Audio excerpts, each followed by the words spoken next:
Hey everybody, welcome to the Annotated Bibliography how-to video. You should have this paper. It has a little clip of an annotated bibliography, how do you write your annotations, and how do you structure them. This should be in your personal project notebook. If you don't have this page, it's going to be really important that you grab one from Ms. Shea as soon as possible.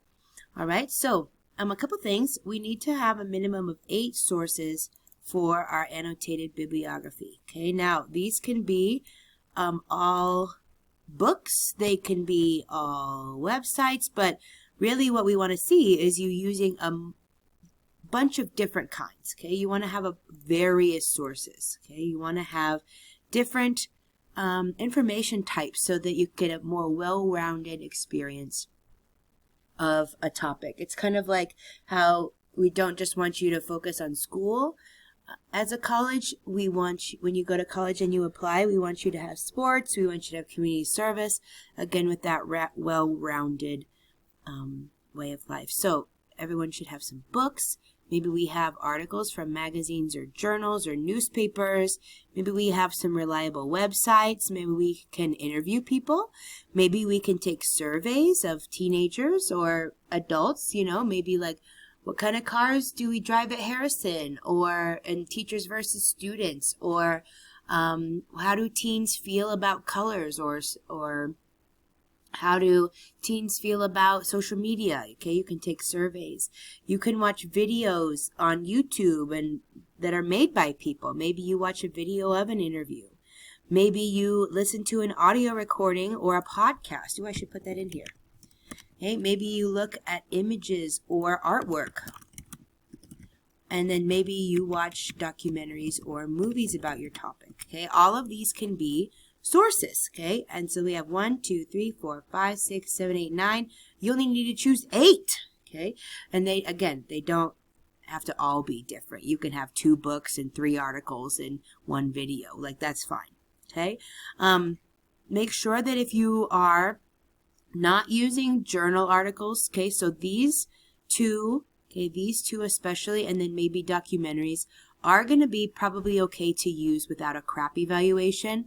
But if you're not sure about who is running a website or who is hosting a podcast, make sure you do a crap evaluation to make sure it's reliable information. Okay, so without further ado, let's get started on how do I make my annotated bibliography. Okay, so there are 2 parts of an annotated bibliography. First is the citation.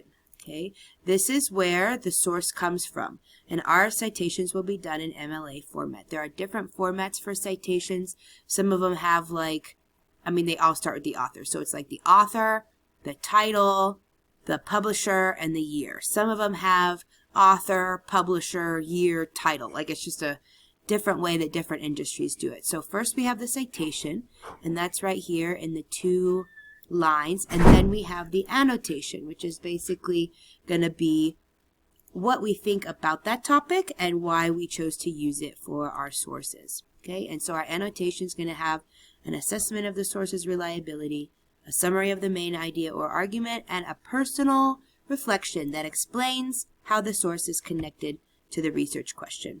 Okay, so let's make our document. We're going to want to open a Word document, just a blank document. Okay, now we always start out, okay, if we look at our example here, we need to have 1-inch margins, 1-inch margins, and then a 1/2 inch from the top for our last name and the page number. Okay, so whenever you make a new Word document, it always comes, if you look in the layout section, margins are always normally or automatically 1 inch all around. Okay, so we're good on that. Now, we can see here, maybe I should just do these side by side. Okay, we can see here that we want annotated bibliography to be centered and the same size text as everything else. So we are going to go ahead and do annotated bibliography. Okay, but if we look, it is not the same size font. Okay, and we want it to be Times New Roman, and we want it to be 12. So we can use Control A, or we can highlight everything. In the Paragraph tab, Ooh, no, not in the paragraph tab. We want to be in the font tab. Okay, so we want to make this Times New Roman, and we want to make it 12. Okay, so now we have annotated bibliography, but it's still left aligned. So now we're going to go to paragraph, and we're going to center it. Okay, so we're going to make it in the center. Now, another thing we know right now is that we need to have our last name and the page number up in the top corner. So we are actually going to double click up high, and it's going to open what's called a header. And the header appears on every page. So even if you have more than one page of bibliography, you're going to have a header that's identical on each page. Now, it automatically makes it Calibri, okay, whatever that is. So we're going to make it Times New Roman in 12 again. And this time we want to align it to the right side of the page. Okay, so last name, page number, right aligned. Okay, so we got it right aligned. My last name is Shaling, and it's page number 1. Okay.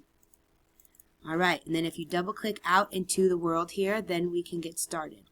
So we want Word to make us a citation. Okay, so we know here we have the author. This looks like it's a book title. This is a publisher, and this is the year. Okay, so I am going to double click here. Oh, it looks like I'm double spaced. Okay, now some things I'm going to want to be double spaced, but citations are usually not double spaced. So I'm going to Control A again, or highlight all the text. I'm going to go to paragraph. I'm going to go to this button here that says line and paragraph spacing and make it single spaced. Now, something weird about Word is that it always just single spaces part of it. So you want to go, once this is clicked and it has a check mark next to it, you're going to go to line spacing options and you're going to click it to 0. Okay, so we want the before to be 0 and we want the after to be 0. Okay, so now see how it's right underneath and you have to click enter 2 times in order to get one space. That's what we want. Okay, so now we are going to start our annotations. Okay, now that we have formatted our document. So we're going to go to references. Okay, references are going to be where kind of all of our academic stuff is. Okay, so we're going to go to manage sources first. And if you're just starting, this is probably blank. Okay, because you can save a bunch of your documents and you can access them in any Word document. But for now, we got to start making our bibliography. Okay, so we're going to go to New. And the first thing I want you guys to try to cite is a book, because that is, in my opinion, one of the easiest things to cite. Okay, now what's really cool about it is you can add a bunch of stuff to your bibliography fields, but whatever comes up first is going to be kind of the minimum. Okay, now if we don't know the city or the year, okay, and that's mostly with websites. Like sometimes you're not going to know the date that a website was published, and that's okay to leave it blank. But we're going to look as hard as we can, okay? So the book that I'm using for my personal project is called Japanese from Zero. Okay, and I have the book in person, but you guys couldn't see that.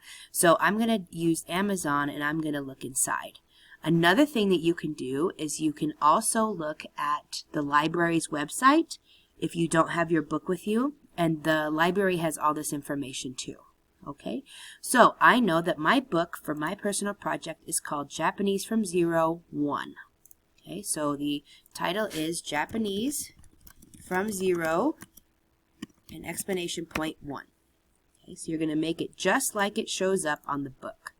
Okay, now the authors are George Trombley and Yukari Takanaka, and we are going to write down their names exactly in the order that it appears in the book. So we would normally put TA above TR, but in this case we're going to put it exactly how it appears on the book. Okay, so, and we're also going to do last name.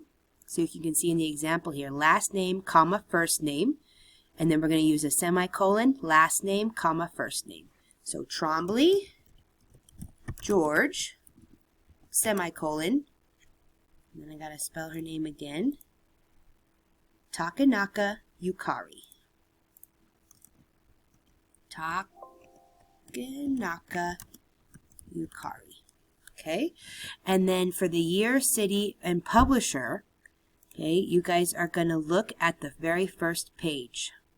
Okay, so sometimes there's a title page, and then you're going to look for the page with the publisher and the copyright information on it.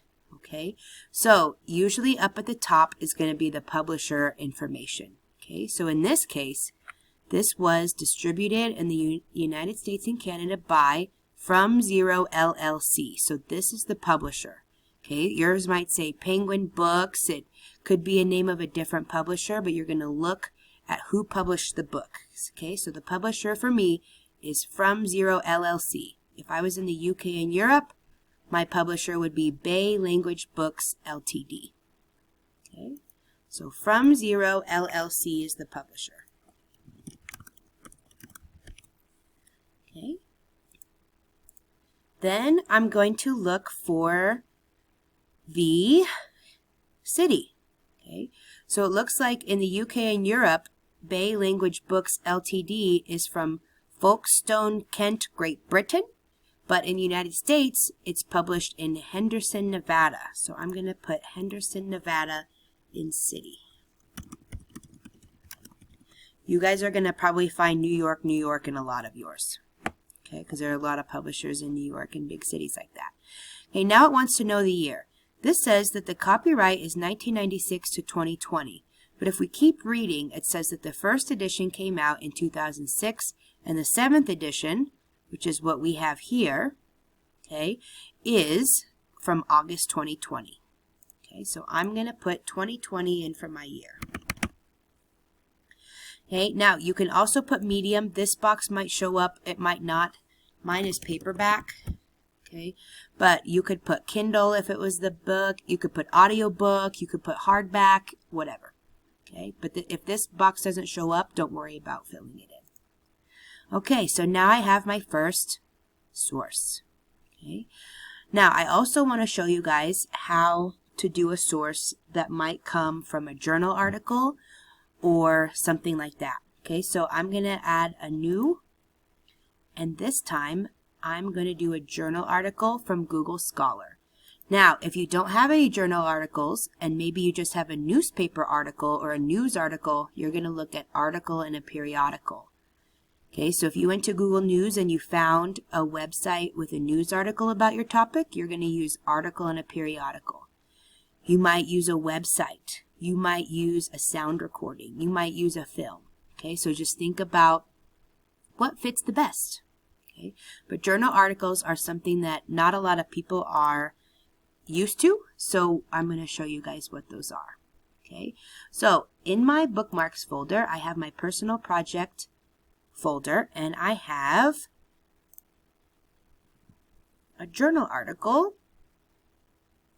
that's called Learning Japanese Through Anime. Okay, and that was my first article that I found on Google Scholar that day that we were working together. Okay, so I have a journal article. I know it's a journal because at the top it has the Journal of Teaching and Research.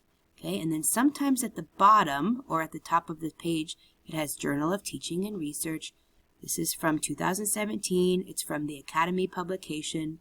Okay, and so if it has an abstract and then an introduction, that's usually indicates it's a journal article. Okay, so let's get started. The title is Learning Japanese Through Anime. So let's write that down.